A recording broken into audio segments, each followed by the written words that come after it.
It is by far the worst day in Israeli history. Never before have so many Israelis been killed by one single thing, let alone enemy activity on one day.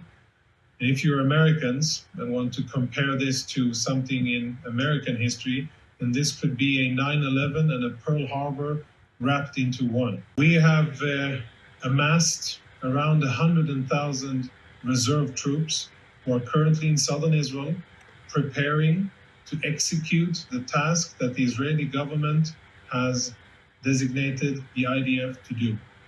Our job is to make sure that at the end of this war, Hamas will no longer have any military capabilities to threaten Israeli civilians with.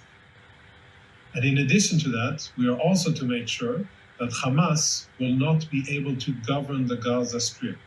Because you see, the situation today is fundamentally different than what it was 2 days ago. And at the end of this war, we will change the situation for the better around our border in Gaza, and it will be much better for Israeli civilians, and it will be better for the Palestinians as well.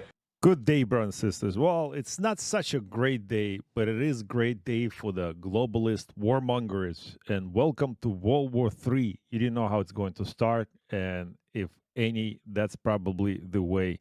But we pray here and not to actually to spread the fear mongering. We're here to discern. And why is this important, Glenn, today? Why are we here to discern? Because it's actually to give us an understanding that things are not as bad as they are presented to us, although it is a tragedy and people dying on both sides.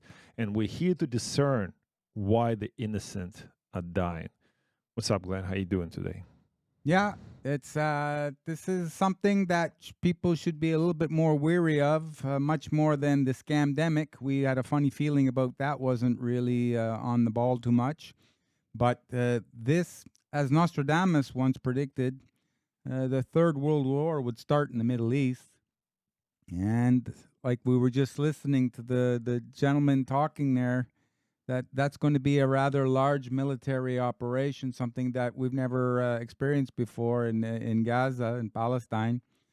So there's going to be a lot more innocent people falling victim to this. We have our reservations on who is starting it and what's the reason why, but some of that could be labeled conspiracy theorists. But unfortunately, just people who want to go to work, they have their families, they want to make money, they just want to enjoy life, and now that's all going to be threatened for thousands and thousands of people on both sides, by the way. I don't pick sides. My side is the truth, like the gentleman in the studio here with me today. We want the truth. And so we don't pick sides, we pick the truth, and you have to discern, you have to go through all the smoke and mirrors that have been created to try and find that truth. Very good, Glenn. I couldn't summarize any better. We actually got a really special guest with us today, Rome. Rome, how you doing? I'm good as I could be on a day like this. You already mentioned discernment.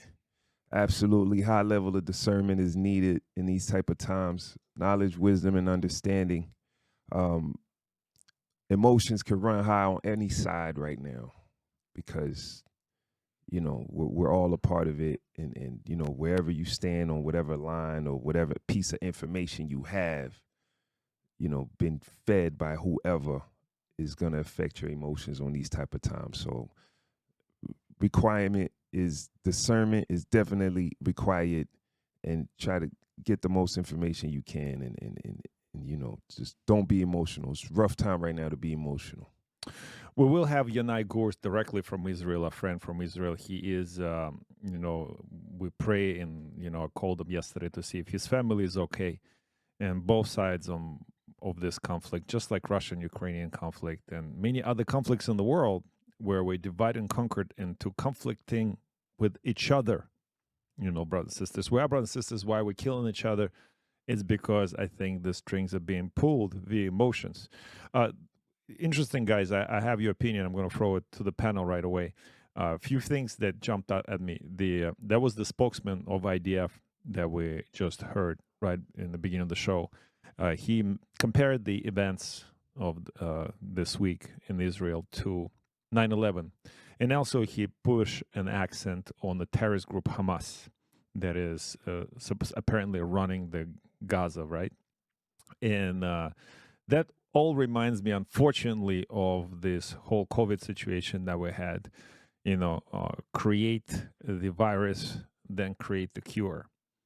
And again, like Glenn said, we're not here to identify conspiracies, but it seems that 300 plus soldiers walked in with machinery through probably the most secure border in the world. And the cat wouldn't, those alarms will trigger a cat. And we have some testimony here that I will play to you and I, because it's in Hebrew and I don't understand what she's saying. But with subtitles, she was saying, like, I worked that shift. I worked for 4 hours without taking my eyes off the screen. I couldn't even blink. How was it able to happen in the first place? That's the question that everybody is asking. And it's not being us conspiratorial. It's also Israelis screaming, and they main news outlets are not giving them enough information as well. What we do know so far, that people like U.S. intelligence, okay, we're not even going into Mossad's conspiracy, but U.S. intelligence, and this is straight from MSNBC, so don't hold us as Russian propagandists.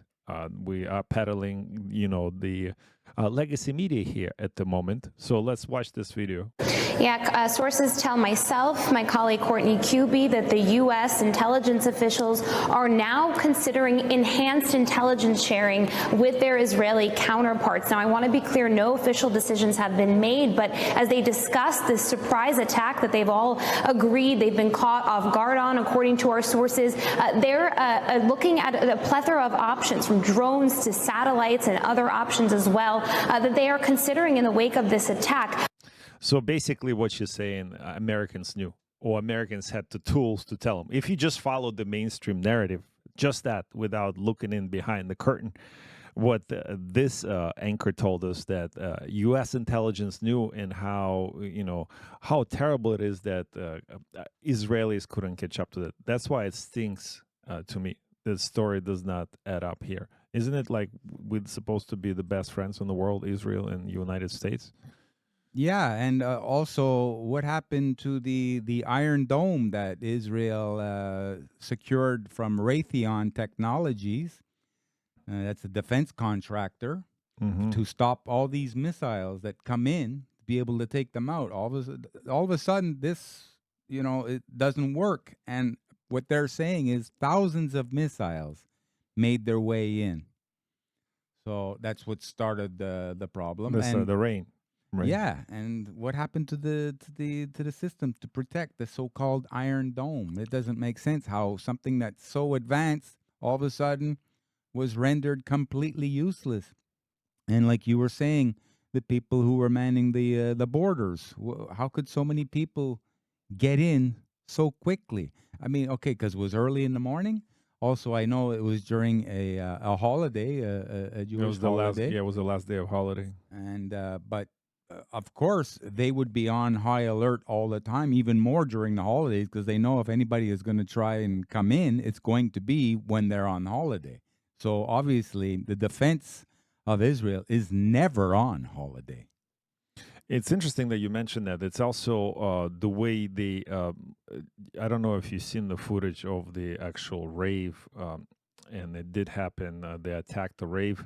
From the sky, they entered the territory, Israeli territory. The Hamas presumably entered the Israeli territory with the paragliders, and they just rained fire from above and killed a whole bunch of people at the Rave. What you see on the screen, brothers and sisters, is a scorched earth with a whole bunch of blown up cars on fire. It actually looks like recent Hawaiian fires for some reason. I don't know why.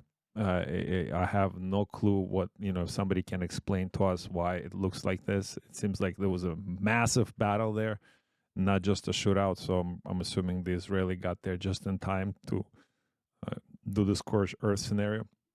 I have no idea. Yeah. They were saying, like, during this incursion right here, this place alone, they said they're finding up to 260 Israeli bodies dead. Well, if you look at the screen again, it seems like people celebrating, having a good time here, and everything changes in a second. People being shot at, it's total chaos, and they don't know where to go. They don't know where to run. They're being directed by, I'm assuming, police or I don't know, whoever it is. And I don't wish for anybody to be caught up in this situation in any country. But yeah, and unfortunately, it's happening. My question to the panel right now, and maybe we're focusing too much on Israel right now. Why this conflict? Why now? Yeah, well, Why is it so loud? That's my question. there's been conflict going on all the time, but it looks like this one is going to be the major one. This is the one that a lot of people were hoping would never come. It's starting to look like it. And you were talking about the United States of America, Israel's greatest ally. They're sending over an aircraft carrier and all its flotilla that goes with it, and to help secure the region. So if you start getting other countries involved, then it's quite easily this thing could manifest into something much larger and much more deadly. My question still stands. Why now?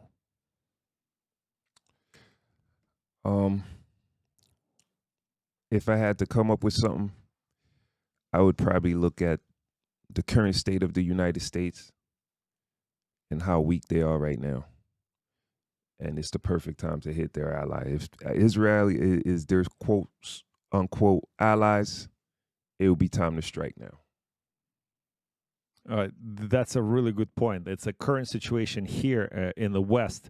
A man, Andre Carteret, who works in the financial field, just gave me some heads up points and saying that, the bond market in the West only predicted to hold up for about another 90 days to 120 days max.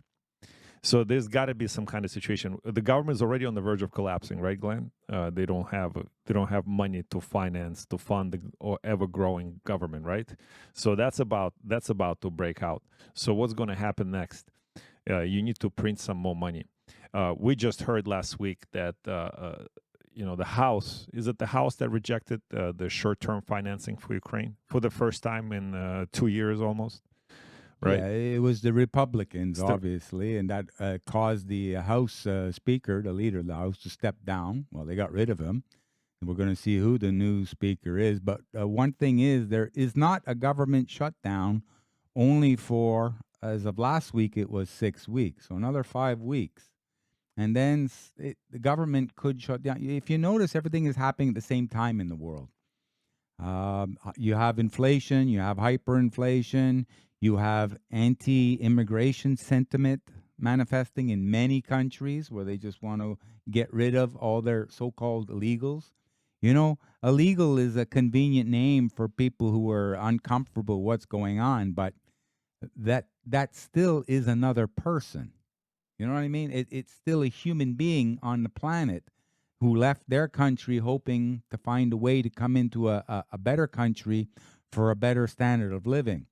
I am for immigration. The only difference is I'm for immigration by immigrating through the right channels. Just don't show up across the border and say, you have to take me in, I'm a refugee. That, when we needed people, okay, government was turning their eyes a little bit. We're going to need more population because it seems like the people in the West are not having big families anymore. If it wasn't for the large immigration numbers, we would be on a population decline, which is the worst thing for a microeconomy or the economy of that country. Mm-hmm. So you would get the idea that this was being allowed purposely. That's just one thing that's going on. You have the war in Ukraine. It seems to look like it's coming closer to its end because the Ukrainian military is not going to be funded as much as they thought they were. And so they're going to start having an internal weakness. And now would be a great time for China just to suddenly just take Taiwan. That's you actually took it out of my mind. So really, the Taiwan question comes up right away. But also the question of this whole Russian-Ukrainian conflict comes up. How does that fit into the whole thing? Well, if they can no longer print money for Ukrainian conflict and presumably somehow launder it, funnel it back, etc. But also every time they released the budget, part of that, that new bill had somehow secured government spending. Now, if they are not spending any money on Ukraine, they cannot secure any government spending, meaning pay the expenses, meaning pay themselves salaries, etc. So maybe flipping the Israeli thing will allow that. Maybe I say watch and see. They're going to pass some emergency bill where they're going to send them X amount of billions of dollars to help them fight the terrorism all over the world, Hamas specifically. And that will allow to print more money, Glenn, which in turn will do what? Create inflation into hyperinflation. Inflation is basically a tax on the middle class. It's the result of increasing the M2 money supply too quickly, so it can't be absorbed. People have a false sense of wealth when they see that their assets are going up in value with a bigger number. But then now we're at the point where they have to realize that the only reason why the number is getting bigger, let's say if it's a house, for example, in their house, they think it's worth more. No, the house is still worth that one house. It's just that it's measured in dollars, and dollars is losing its value. So you need more of these devalued dollars to buy that same house. So, this paradigm that's going on, it has never been explained to the average person. They try to keep realism and the truth away from the average person so they don't sniff out what's really going on. If people did, they would never have allowed this to go this far. The government would have been taken down a long time ago. And what's really going on, Glenn, is a conspiracy everywhere. Well, remember we did the episode maybe a few months ago about finding the Ukrainian conflict weapons in Mexico, like right on the southern border, right?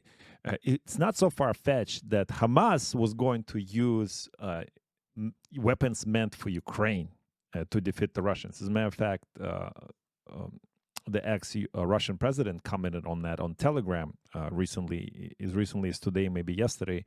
That's what's being used. And that might be all a conspiracy theory, but it's all over internet. And I have this blog. I don't know who this blog is, but he's making some sense here. Terrorists in the Middle East. Oh, the irony. The very aid meant to protect became the catalyst for chaos. نشكر السلطات الأوكرانية لبيعنا هذا السلاح. إن هذا السلاح سوف نستخدمه ضدكم يا أعداء. سوف نستخدمه. Basically looks like American weapons. Now, I cannot obviously confirm or deny the, validity of this footage and if it really is what it's supposed to be. But it makes total sense to me. Why wouldn't there? By the way, there's also evidence of the Afghani weapons. Remember how with the cache and stockpile of weapons that they left at the airport and when they were escaping the Afghanistan? That actually end up all in Palestine as well. And why wouldn't it? That's a commodity to be traded, weapons, and it's an expensive commodity. So we experience a lot of that. And by the way, the Americans, Blinken specifically, he doesn't deny the fact that he's pushing the idea that is something afoot and somebody else behind it. So Hamas is backed by Iran, right? Is that the backing organization?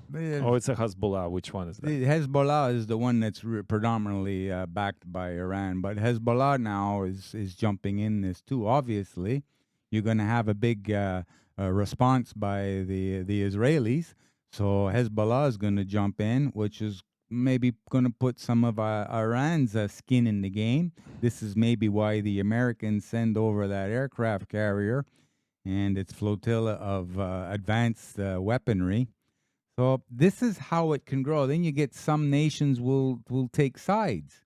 Well, Blinken already calling for that, and he's saying, well, it's kind of our fault. We sent them some money recently. Remember they did the hostage exchange for like $6 billion, and here's what Blinken had to say about this. What do you say about the argument that money is fungible? So Iran may have known this money is coming and used other funds to help fund this attack that happened. Iran has unfortunately always used and focused its funds on supporting terrorism, on supporting groups like Hamas, and it's. What happened to Mujahideen, for example? Exactly. They were funded by the Americans in the Cold War, in Afghanistan to go against the Russians. And then many years later, you find out the Americans are fighting the Mujahideen. They just changed their name to Al Qaeda. exactly. What about Kurds, for example? That's a U.S. backed faction in the Middle East that finds itself anywhere between Turkey, Syria, and Iraq. Right, that's also American-backed organization, among many other organizations that are backed in Northern Africa, for example, and spread around. So this is like is it pure like a narcissistic trait now in the United States? Just gaslight everything. Well, Blinken was just telling us that the Iranians have been using their wealth to supply weapons to the Palestinians against the Israelis. But what about all that money that the Americans gave the Iranians, especially truckloads of U.S. currency, cash? Yeah, that was Obama's departing gift before he left office. It's done that when there have been sanctions. It's done that when there haven't been sanctions, and it's always prioritized that. And again, I come back to the proposition that these funds have always been, under the law, available to Iran to use for humanitarian purposes. For humanitarian purposes, right? Isn't it like the idea of why UN goes into places and for humanitarian purposes? This whole thing stinks. And now the point that we're bringing up here with Ukraine and Russia specifically is, and I'll segue. I'm not trying to deflect Israeli-Palestine conflict and compare apples and oranges here. No, it's not apples and oranges. Divide and conquer. It's the same people. They all both come from Abraham. They draw the face from Abraham. And if it's a religious thing, then it's that. If it's a physical state thing, then we can discuss into geography and how the Israel was created in the first place and by who and for what purposes. And I would argue that the similar circumstances are happening right now in Ukraine. My point is, it's the people that are suffering. And who's making the money? The people at the top, right? The people at the top are always going to win. And Glenn, this is what you said. When will be the time when ordinary people will recognize that they are just cannon fodder? They are nothing. They are rats to them. They are, if they want to just exterminate us for whatever purpose that they wanted to achieve, that's how we're being treated. Rome, you want to say something? The term humanitarian, it just struck me because humanitarianism is exactly what's missing in this whole entire thing. Like, we no longer view each other as valuable human beings. It's like death means nothing. War is just is something that could be used to gain more funds.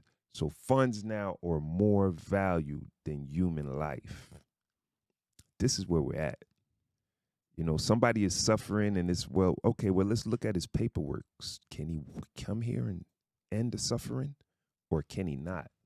The love is gone. This is where we're at. Also, all these things are coming out at the same time right now to try and hide the fact that the U.S. dollar is losing its status as the world reserve currency.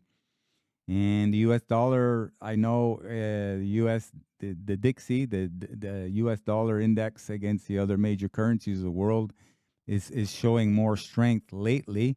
That's only because the other currencies are weakening even faster than the U.S. dollar. So that's the only thing that keeps this situation going a little bit longer. But they know they're near the end, and so they have to try and try to make up something to divert people's attention to the reality of what's going on in their own country. Things are going to get rough economically, but not just in the West, brothers, all around the world, except the West is not used to it. This is how it's going to affect people in the Western culture more, is because they're not used to it. They don't know what hard times are. And that's the point you bring up, exactly. So why is this happening now? That's why we think this is happening. It's some sort of distraction. It's distraction to, to move with the agenda, whatever that agenda is. Trust me, brothers and sisters, that agenda is not there to promote your wealth and health and peace and prosperity and abundance of all sorts. It's there to enslave you more. And it kind of coincides with things like Agenda 2030 and now Agenda 2050. But we'll be here amiss if we don't. We heard from Israeli IDF spokesman, but here we're going to hear from Riyad Mansour. He is the representative, Palestinian representative in United Nations. This is not a time to let Israel double down on its terrible choices.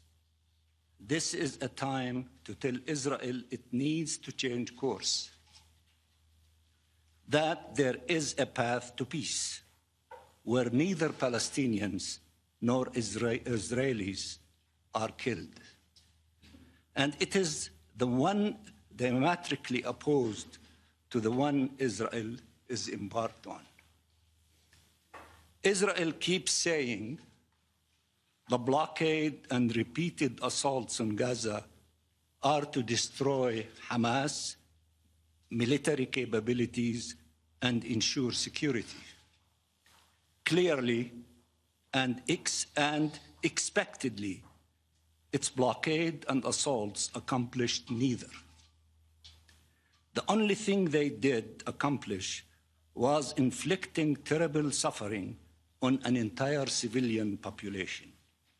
It is time for an immediate end to the violence and the bloodshed, and it is time to end this blockade and to open a political horizon. Yeah, I would just like to add, a figure that most people have they might have a little bit of an idea, but over the conflict in Palestine, the Hamas, the Jewish Israelis, for every one Jewish person that has passed because of this conflict, 21 on the other side have died.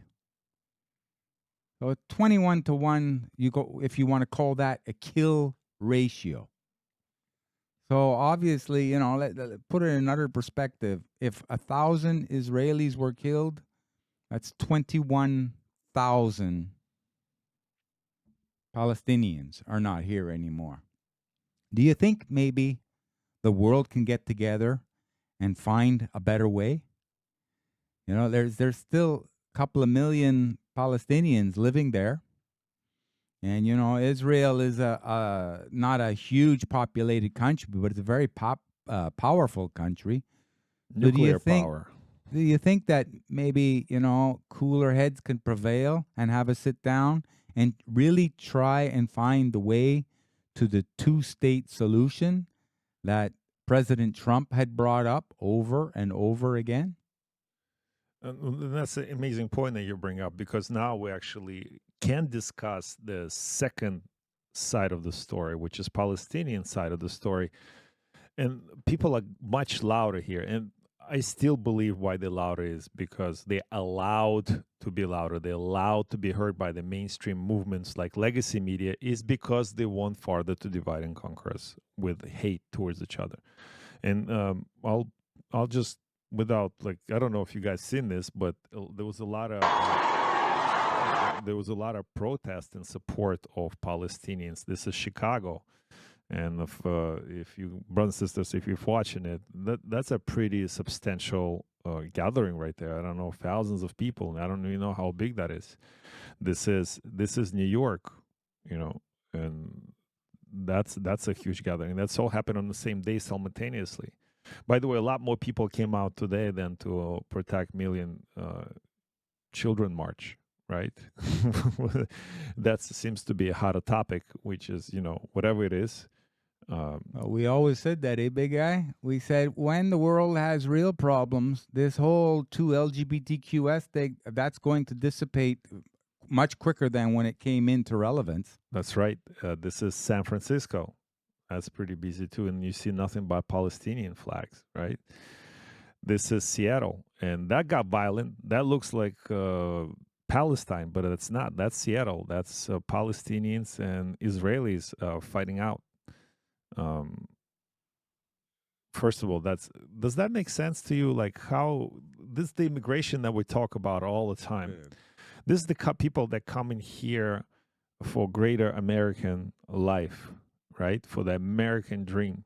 But they bring with their own crap that they bring from anywhere else, and they perpetuate it here. Yeah. The allegiance is not to this constitution, to this great country of, of the world, for the sake of constitution, brothers and sisters, which was based on the natural law, which revolves around natural law. But those people come here and Canada's the same thing. We had the same protest in Montreal. This is more of New York stuff. Look at that. People wearing masks for all kinds of wrong reasons. I don't know why. Yeah, I've always said that. You leave your country, you come to a greater country. You don't want to leave your country to go to a place that's worse. So you come here, and then you bring the problems of your country over to the new country. I can tell you, the people in the country the new country here, the people who are already here, we don't want that here. Okay, so you're standing out, and Canadians or Americans, we don't like that. We don't like seeing, people supporting the Ukrainians or people supporting the Russians. Keep the trouble over there. This is why things are good here, because we don't have those troubles here. This is what makes these countries a place to live and to grow. It's a little bit more safer. People have a little bit more respect for each other. When we were just watching on the last video you were showing, men are spitting on the women. What is this? How could you lose so much respect and dignity for another person? That person has nothing to do with you. So your emotions take over your logic. And when I see men doing that, I say, what kind of a man is that? It's a useless man. It's a man who's not in control of himself, a man who's not stoic. I understand you're a little bit, the word that they use today is triggered. I understand you're a little bit triggered, but can you still govern yourself accordingly? Be a man? Yeah, it all comes down to being a man, isn't it, Glad? Well, Rome, you got something to say. I look at the conflict, man. I see the emotions in the video. And, we can all look back. If you look at the biggest conflicts you've probably had in your life growing up, this is two brothers and sisters fighting. These is neighbors. These is like we said before, these is descendants of Abraham. They're all the same tribe. They're all the same tribe. And that fight looked extremely emotional. I feel like, like I've probably only reached those type of emotions fighting my brother. You know what I mean? You don't fight a stranger with that emotion. There's a lot of love mixed in that. It's twisted. And you know what I mean? Man, listen, that might not ever get resolved, because the depth of where that comes from, you can see it, man. It's far. For them to carry that in a whole nother country, that far away, and to get that violent and carry the same energy in a different land, that's heavy. I tend to agree with you, but I think right now is the time to transcend this. I think we have an opportunity because we don't understand why we were made to hate each other. Because it's a lot more visible. It's all on your face. So it still comes down to your choice as a man. That's what Glenn's saying, is to choose to pull the trigger or take a higher road. It doesn't mean you're not supposed to protect your family, yeah. But in this case of a conflict, yeah. What's up? And I'm sure those people exist on both sides. I'm sure they do. I just don't think they're in control, and I don't think they represent the majority, because the majority's ready to lash out, right? They're not really ready to communicate and, okay, listen, what is the problem? You know what I mean?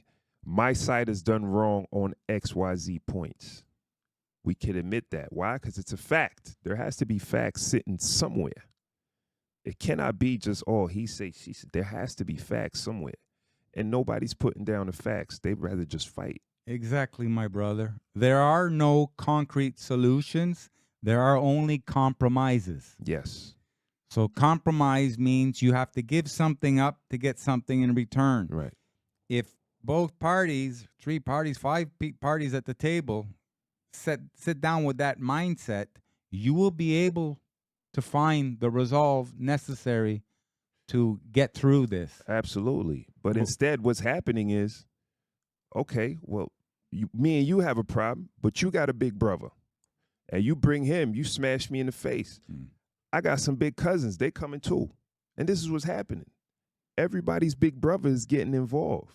You know what I mean? This is not a good time. I'm telling y'all, man. Financed by the central bankers too, obviously, because the central bank system is going down, people. They need this. They need it. The distraction, something to be blamed on the transition into a new monetary system. Here comes that word, transition. So let me transition this conversation to a man, Yanai Guru from Israel. Yanai, how you doing, my friend?